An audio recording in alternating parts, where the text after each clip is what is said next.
ভূমি সংক্রান্ত কাজ মানে কি ভিড়, দালাল আর ঝামেলা? না, একদমই না। ময়মনসিংহ জেলার ফুলবাড়িয়া উপজেলা, এখানকার হৃদয়ে অবস্থান করছে একটি গুরুত্বপূর্ণ প্রশাসনিক প্রতিষ্ঠান, ফুলবাড়িয়া উপজেলা ভূমি অফিস।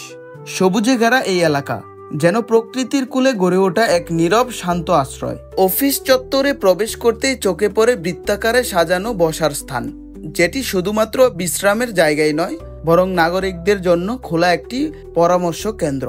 আর ঠিক তার পাশেই একটি সুন্দর পুকুর, যার শান্ত জলে প্রতিফলিত হয় গাছের সবুজ পাতাগুলো।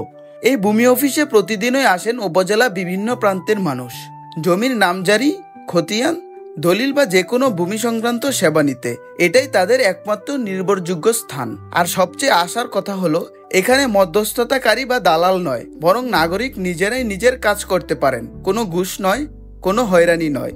ডিজিটাল সেবার মাধ্যমে স্বচ্ছ ও দ্রুত সেবা নিশ্চিত করছে এই অফিস। এ যেন এক নতুন দিগন্ত, নাগরিক সেবার মডেল, যেখানে আছে স্বচ্ছতা, সৌন্দর্য এবং আন্তরিকতা। সতর্ক থাকুন, কেউ যদি বাইরে দাঁড়িয়ে সহযোগিতার কথা বলে, জেনে রাখবেন তিনি এই অফিসের কেউ নন।